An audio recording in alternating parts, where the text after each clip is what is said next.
Welcome to Networking Unleashed Building Profitable Connections, the show where conversations create opportunity and relationships grow business. I'm your host, Michael Forman. Here's a question. What if people are forming an opinion about you before you ever meet them? Today, networking doesn't always begin with a handshake. It often begins with a search. Someone hears your name, types it into a browser or an AI tool, and within seconds, they decide whether or not you're credible, memorable, or forgettable. My guest today helps businesses understand how to appear when people, and now AI, look for answers. We're talking about how your online presence supports real relationships, the marketing mistakes that quietly weaken trust, and how positioning makes you easier to find and easier to refer.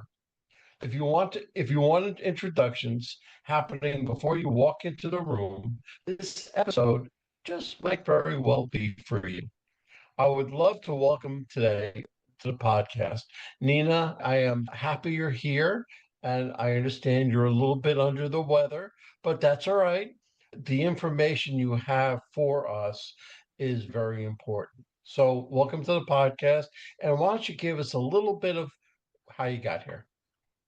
Sure. Thanks for having me, Michael. I appreciate it. And I apologize for my voice. I'm overcoming some illness, and I have a cat. I might be like throwing in a second because she's trying to get in the screen. Currently, I am in Georgia, but I grew up in Philadelphia. And as an adult, I lived all over the United States. For a long time, lived in Utah. I went to law school there. And when I was in law school, I discovered digital marketing. So a lot of people, it was when we still had computer labs. And so you would go and you would study for hours, and then you needed like a brain break.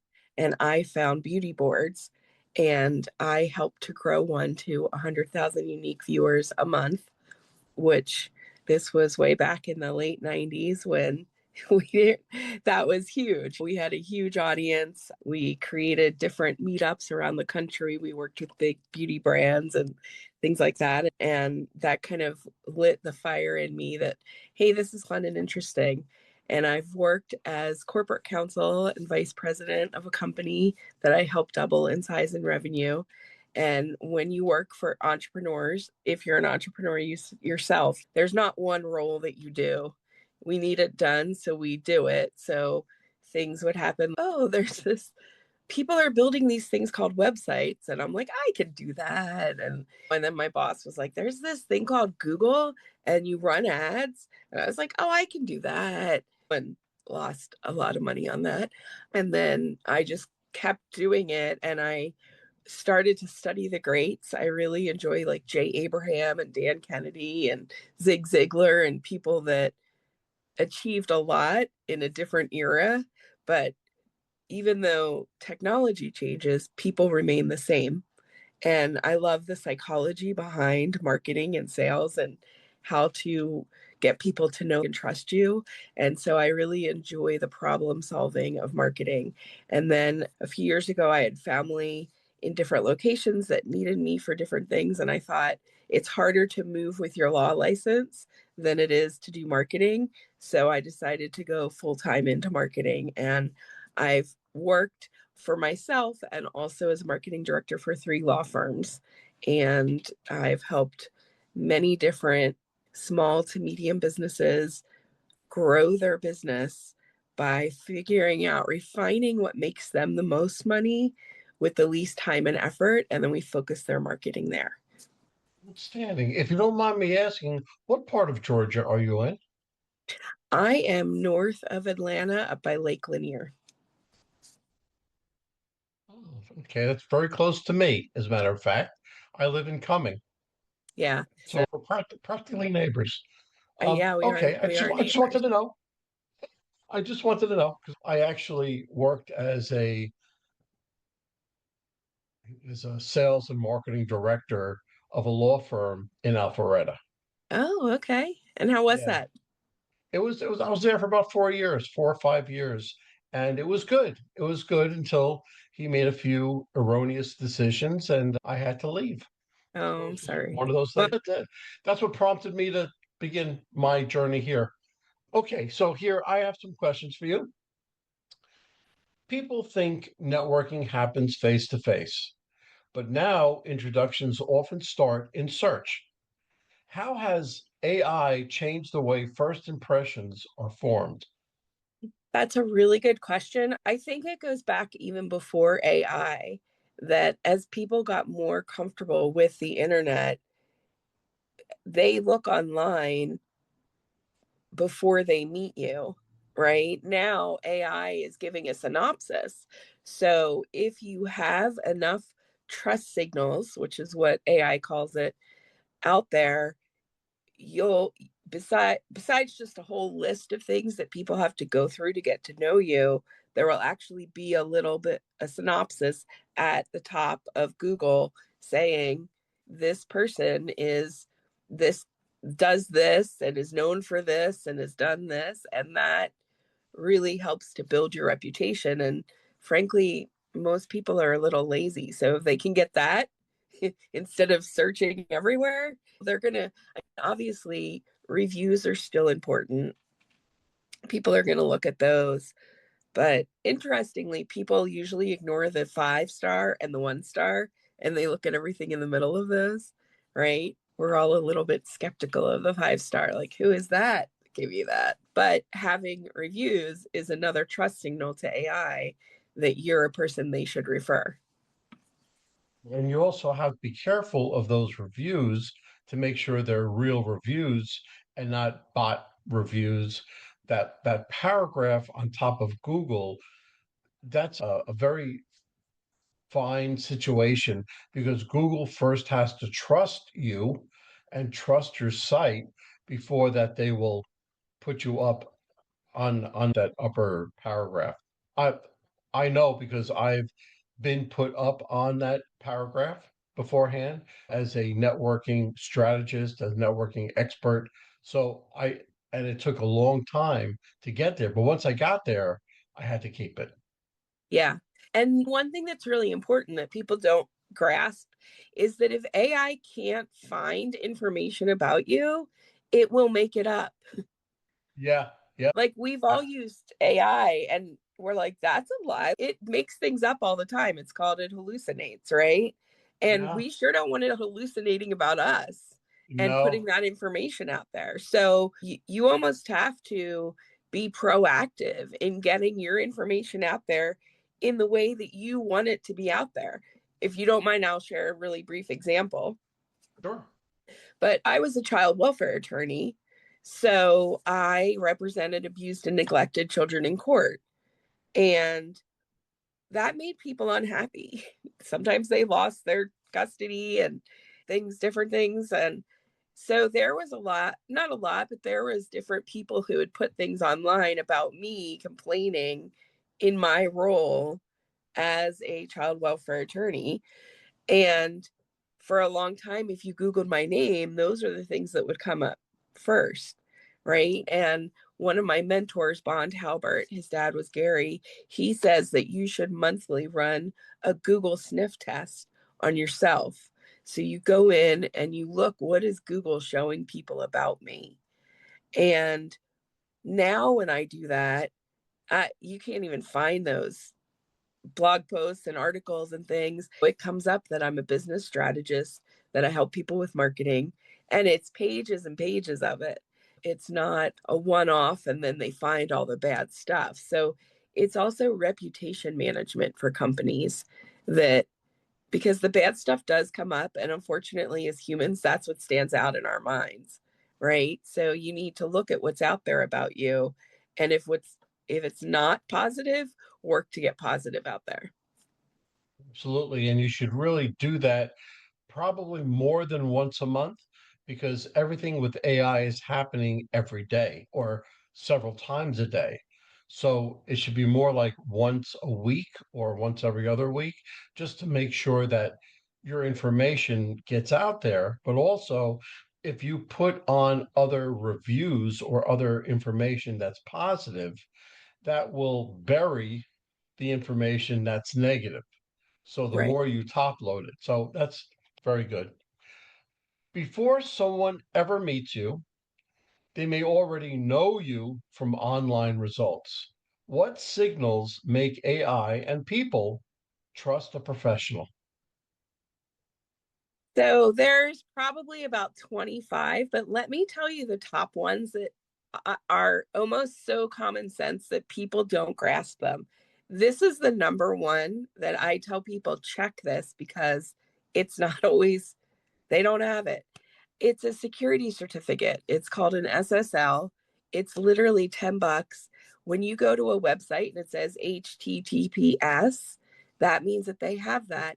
If you've ever gone to a website and your internet or your virus protector says, "Are you sure you want to go forward? This site doesn't seem secure," they probably don't have one. And that, if you don't have that, tells AI that you may not be trustworthy. So if they're gonna refer somebody to someone in your field and you don't have that and somebody else does, they're gonna send them to them. There's another thing called NAP, which is your name, address, phone number.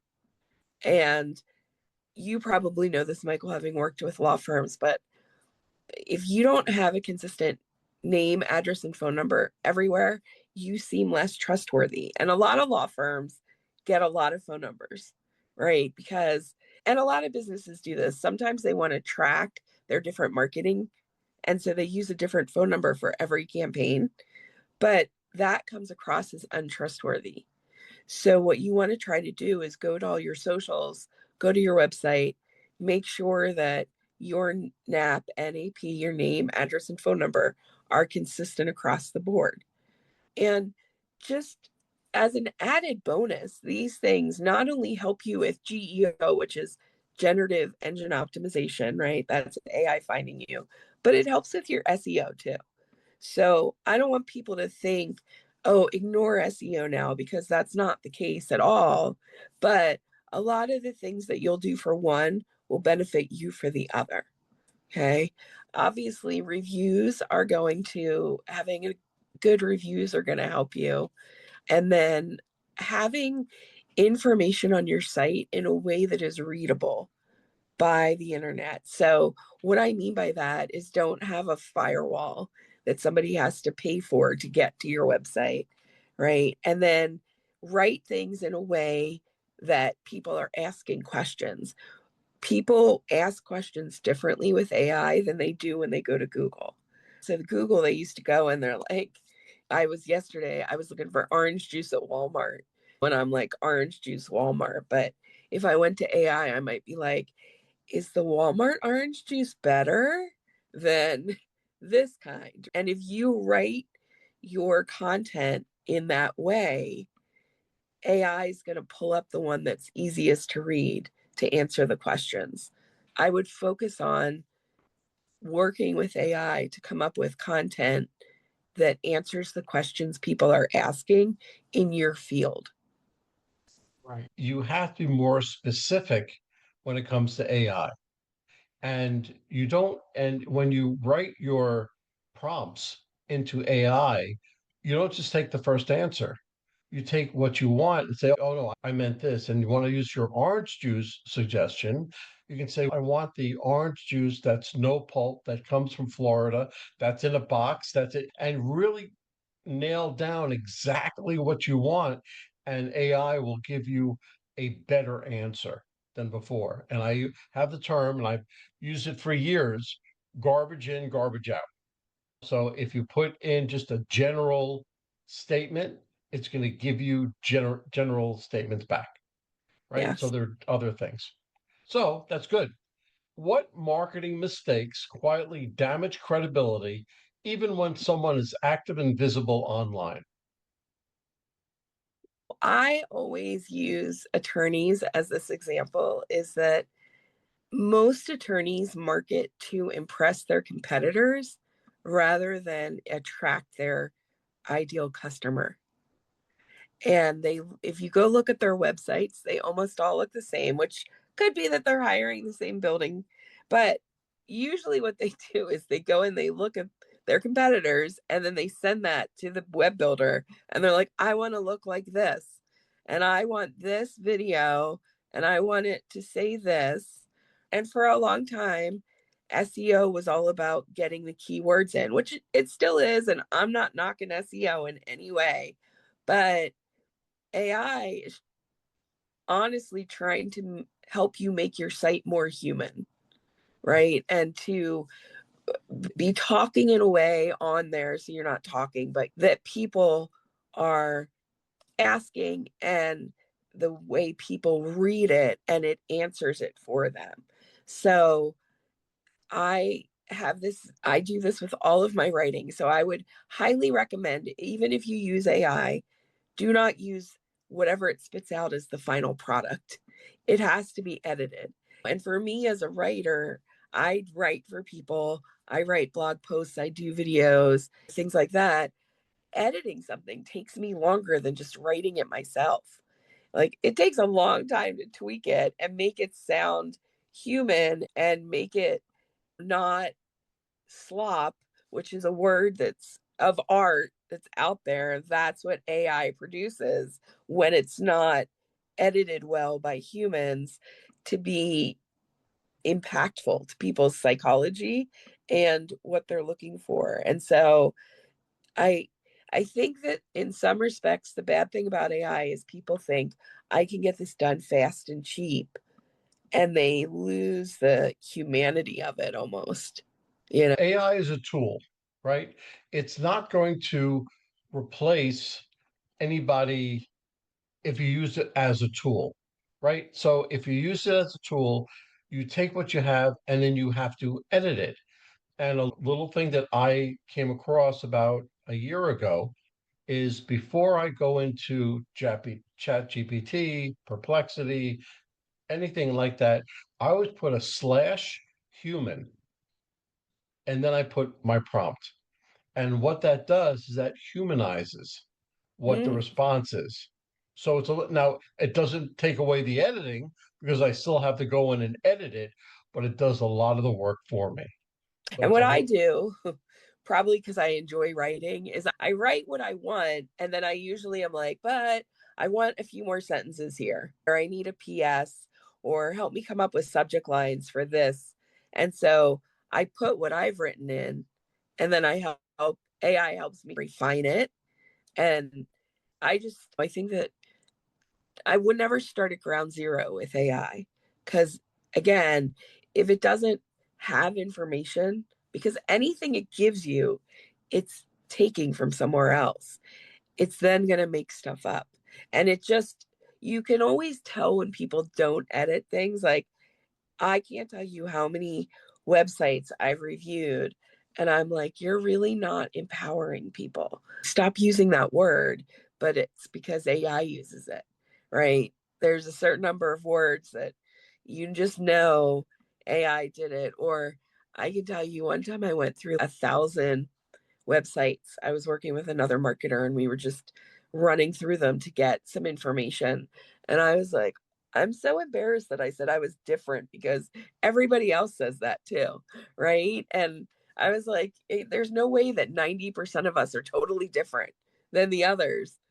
And so I think that we have to recognize the repetition that's out there and just really make things. I think if you personalize it and read it out loud is a really good way to make sure that whatever you're writing and putting out there flows and makes sense. Because here's the thing about AI is it's really good at putting out a lot of words, but the words don't always make sense when they're all put together. And you read a sentence and you're like, what does that even mean? And I try to finesse it. And then a lot of times I'm just like deleting that sentence. I can't even make it work. your goal is to make the person think you're speaking directly to them, right? That's your goal as a marketing person. Say, look, you're speaking to really 10,000 people, but your goal is to make the one person think you're talking to them specifically. And if you can get that done, then I think you hit a home run. I think Yeah. you've done what you had to do. Okay, so how can a business owner position themselves so AI tools naturally associate them with their expertise? The thing is, you have to put yourself out there with those trust signals we talked about. But the other thing to keep in mind is that AI doesn't care what you say about yourself as much as it cares about what other people are saying about you.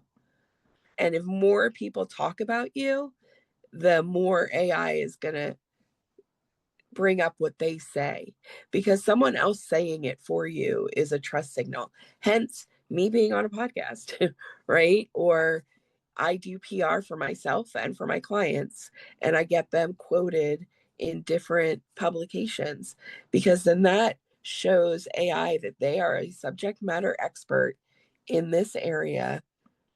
And all of these other publications talked about them, right?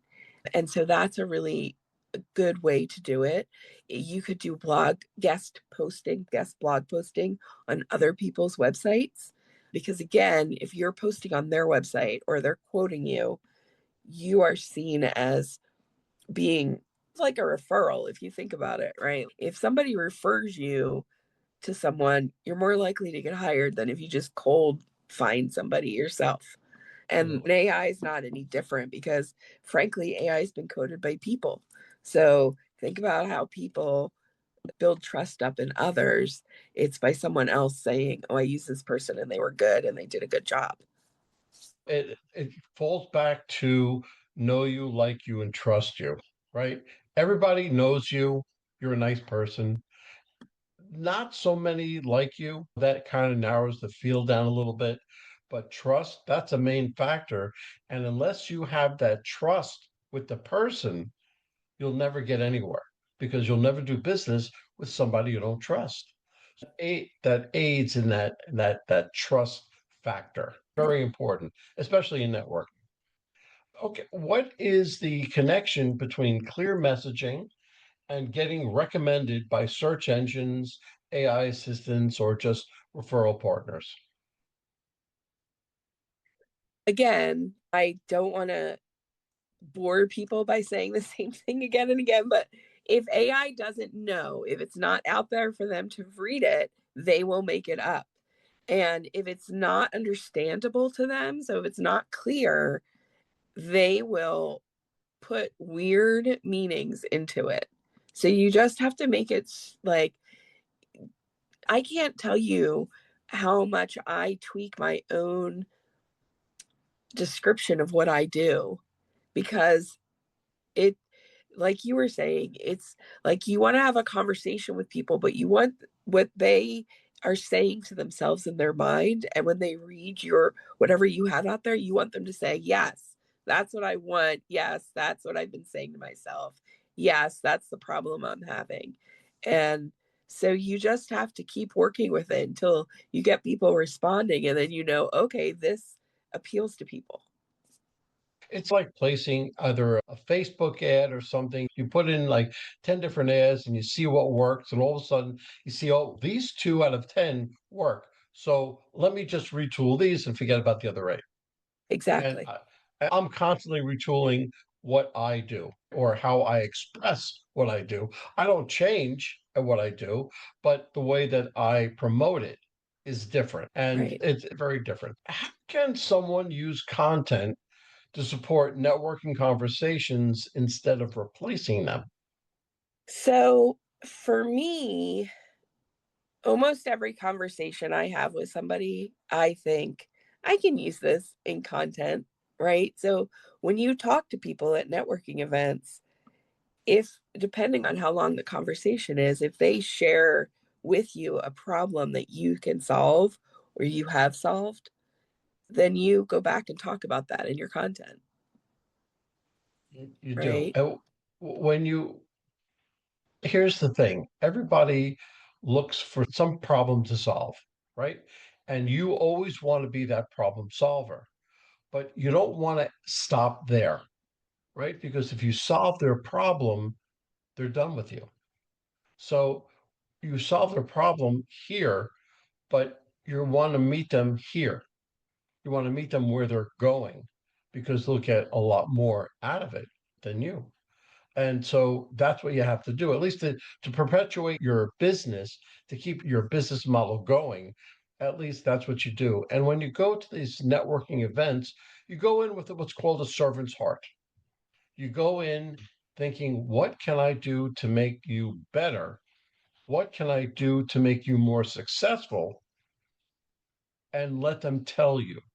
And then you try to do it.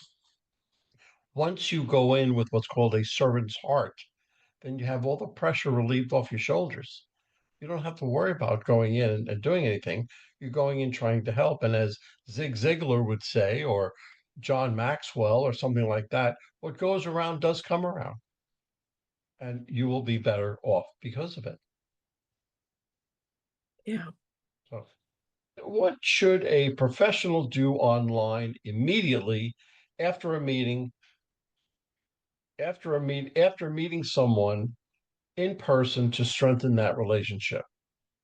I think, and this is hopefully you already have a CRM, which Yeah, is a customer records management, customer relationship management, however you want to phrase it.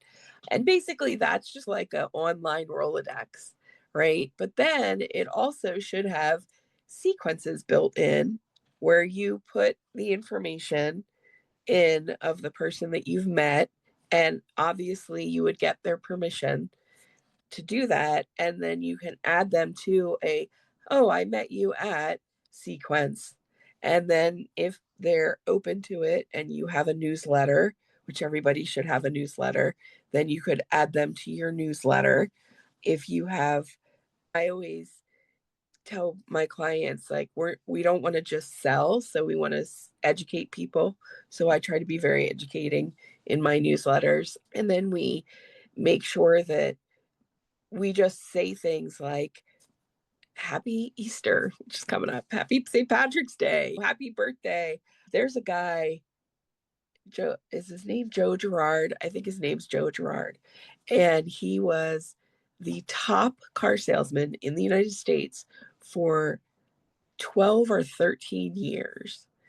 And the way that he got to that was sending a handwritten card to his customer after they purchased a car and for their birthday and for anniversaries, graduations, anything like that. Like he literally had to hire a team of people to help him, but he was selling up to 4 cars a day because all he would send this card, he would say thank you, but he would also just say, I like you. And that was it. He wasn't sending it to like, here's my sales, here's this, here's that. It was, I'm thinking of you. Congratulations, here's this. And and I think that human touch and just connecting with people, if there's a different way you want to do it, go ahead. But that one we know works. So why not try that? and all of my listeners know this of me, but you don't. When I coach anybody, when I teach, when I do workshops, your follow up is the most important thing of that whole transaction, whether you bought something or not. But I always, 100% of the time, include a handwritten thank you note the next day. So you can, I always say, email as soon as you get back to the office, get back to your house. You can just email and say thank you to whomever you want to. The next morning, you write almost the same thing, but in a thank you note, you put your business card in and you send it. And I have every one of my students send me a thank you card because I always want to see what they write. Mm-hmm. And then I'll correct them, not correct them, say that was great, it wasn't great. But you can't forget that fact. I speak on stages, I do workshops for companies, and I just did one yesterday. And this morning, the first thing that went out was that thank you note. So it's so very important. And I'm so glad you brought that up because it is so very important to the whole networking scheme. What online behaviors create trust faster and what behaviors unintentionally create doubt? I think the let me start with the doubt first. if that's okay. I think what I have seen, especially in the legal field, like, or actually just talking to a lot of business owners, is a lot of people want to have faceless brands and they want to be able to, they have this dream of passive income, of just laying in bed and money just pours in from them, a bobbing head, not them, a bobbing head talking on YouTube for them. And unfortunately, as humans, we connect to humans. And so if people are seeing your content out there and you're not there, that's going to create doubt for them. If you have, and I'm not saying in any way that a business owner should do their everything 100% of the time. Definitely hire a team, but there should be branding guidelines and there should be a voice that they talk in, and people think they're interacting with you even when they're not. And I know that a lot of people are like, I don't want to be the face of my business, but unfortunately, that is what people connect with. They connect with a human. Okay. So when they don't connect with a human, when they feel like they're being talked to with AI or like a number of other people that don't represent you well, then that can create doubt. And so do the opposite. If you can, I highly recommend everybody create personal videos. I had a client who would do a 30-minute video every week, and then we would break it into smaller videos throughout the week. And there's not ever been a person who's, I saw that clip in that 30 minutes, right? No, that never happened. So you don't have to worry that people always want something brand new. You can reuse your content, but and just use what people ask. That's the other thing, right? Like we talked about earlier, people want to hear what you're saying. That's what they've said in their mind. So when you start to get, when people, a lot, here's what I see that people do wrong too, is they're like, oh, I need to be on Facebook. So they just start putting posts out and they never go and they never check, are people liking this? Are they commenting? They don't interact with it. And let's remember that social media starts with the word social. It's all about building relationships and you need to interact with people. If people like and share your posts, go and thank them. Go and make sure they know you matter to them. Invite them to like your page. If they're leaving comments, comment back. Go onto other people's posts and comment. We'll just create these quasi relationships, but that's what helps people to feel like they know you and they can trust you and like you and want to hire you. Absolutely. That's very good advice. Very good. Okay, let's bring this podcast full circle. If a listener wants to become easier to find and easier to refer within the next 90 days, what's one step they should start today? Besides the ones we already reviewed. So we'll say you already did those.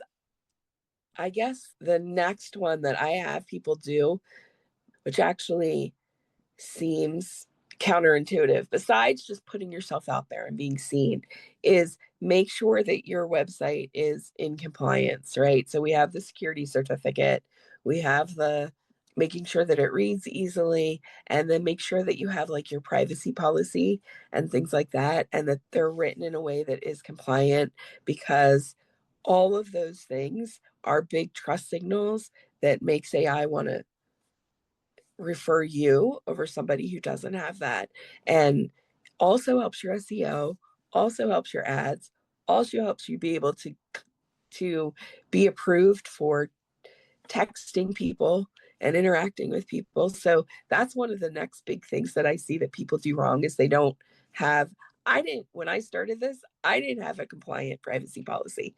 I had it up in my drop down menu. By law, it's supposed to be in your footer, right? And it's supposed to have different parts to it that a lot of people don't have. And so you just, it's little things that you don't realize aren't just nice to have, they're actually required by law. And AI is a robot that basically checks a checklist. So make sure that the checklist is checking all of your things are in there. So those are things that are really fast and easy to do and then just start creating content and ask AI, what are people asking about in my field? And answer those questions. Ask AI for the top 10 questions in my field. What did people ask this week? And then go ask AI every week and create content based on that. Very good. Nina, this was great. I'm so glad I had you on the podcast. If anybody wanted to get hold of you, either to be coached by you or just to say hi, how can they get hold of you? Yeah, absolutely. My website's HARO Helper. So HARO Helper. HARO is helper reporter out. So I help people with press. And my email is Nina, my first name, Nina, at harohelper.com. Beautiful. This conversation reminds us that networking has two stages: the digital introduction and the real conversation. When those two align, trust forms faster and opportunities come more naturally. Take one simple step this week. Look up your own name and business the way a stranger would. What story does it tell? Small adjustments there can strengthen every future conversation you have. If you found value in this episode, make sure you like, follow, and subscribe to Networking Unleashed Building Profitable Connections so you continue getting practical insights on networking and communication. And share this episode with someone who wants stronger credibility and better connections. If you want help improving how you communicate, position yourself, and build professional relationships, visit Forman.com to learn how I work with professionals, teams, and organizations. Until next time, be visible, be clear, and build communications that start before the introduction and last long after it. Nina, thank you again for coming on the podcast, and I hope to talk to you soon. Very welcome. Thank you. Well, hold on, folks. Don't go anywhere. Let's hear from our sponsors. David Neal, co founder, Revved Up Kids. Revved Up Kids is on a mission to protect children and teens from sexual abuse, exploitation, and trafficking. They provide prevention training programs for children, teens, and adults. To learn more, go to revvedupkids.org. Henry Kaplan, Century 21. When it comes to making the biggest financial decision of your life, leave it in the hands of a proven professional, Henry Kaplan. Henry is a global real estate agent with Century 21, celebrating his 41st year in business. No matter where you're moving, Henry has the right connections for you. You can contact Henry at 561 427 4888. A wrap, folks. A huge thank you to our guest for sharing such incredible insights today. And of course, a big shout out to you, our amazing listeners, for tuning in and spending your time with us. If you're interested in my digital courses, being coached, or having me come and talk to your company, just go to Michael and fill out the request form. Remember, networking isn't about being perfect, it's about being present. So take what you've learned today, get out there, and make some meaningful connections. If you've enjoyed this episode, please don't forget to subscribe, leave us a review, and share it with someone who could use a little networking inspiration. Let's keep the conversation going. You can find me on Apple, Spotify, Pandora, YouTube, or my website, forman.com/podcasts.